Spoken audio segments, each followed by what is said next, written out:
Steve Tober with Coach Pete.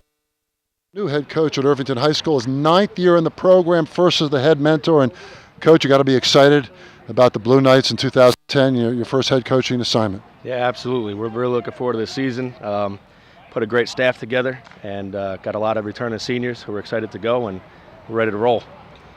You got a healthy quarterback, Nigel Leverett, who has had to battle so many obstacles, and the young man looks physically fit. He sounds great. I was talking to him before, and he's ready to lead your football team. Yeah, he's since he's been back last year, he's been working real hard. It was unfortunate when he went down with the knee injury early last year, but like I said, he had his surgery right after the season. He's been working his tail off. He's been nothing but a leader for these kids. All the kids are looking up to him, and he's ready to go this year. And Nigel Leverett, who overcame cancer. He's in remission, and he had the knee injury, torn ACL last year. Couldn't have surgery because he was in remission until February, even though he got hurt against Pope John last year. Correct. And came back with a brace. The courage of the young man is just stupendous. Right, yeah. He was going to have the surgery right when he went down in Pope John. And the doctor said we can't cut him open because when oxygen hits the lymph nodes, the cancer could come back. And he said, Coach, I want to play. They made a brace for him. And he has a lot of guts, that kid, going out for an ACL. And he played he missed 2 games, played every game from there on out. Of course, you lose Rashawn Evans to junior college, great running back, and the nephew of Joshua Evans at Florida. But you have a great arsenal of talent besides Leverett.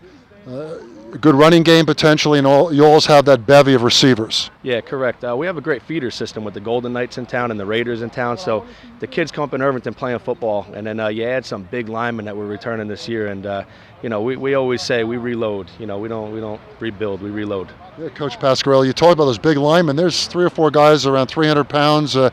But talented young guys, too, in the trenches. Yeah, they're all coming back. They're returning starters. They're getting looks from D1 schools, 1AA, a couple D2s, and we're excited to see what they could do this year. Tell us about the 1 or 2 top linemen. I know we've talked to them in the past, but there's 1 or 2 guys have really drawn the interest of the 1As. Yeah, Ken Andry, he's our right guard, and our right tackle is Nadir Hunter. But Ken is 6'3", 325. He's good on his feet.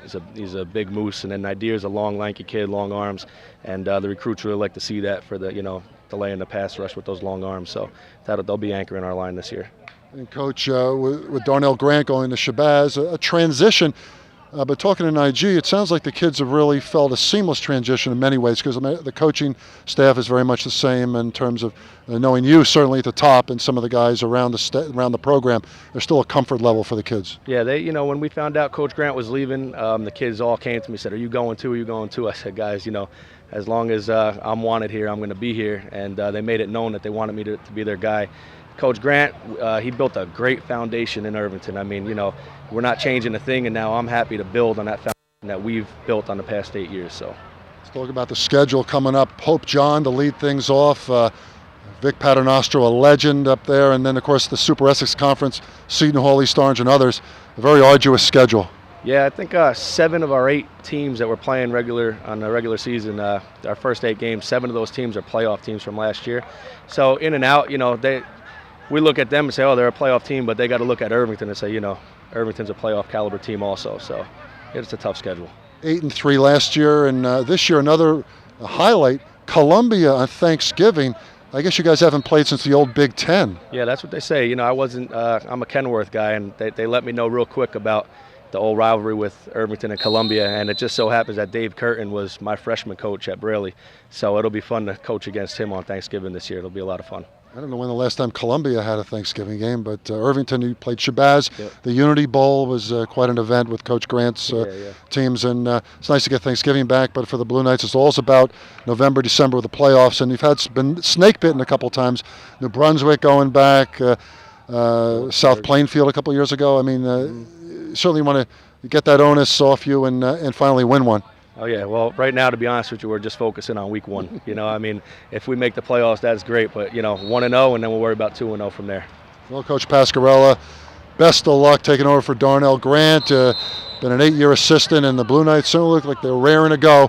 We're here at West Orange for the Essex Passing League 7-on-7. And, Coach, best of luck this fall. Appreciate it, Steve. Thank you. Steve Tober, Sideline Chatter.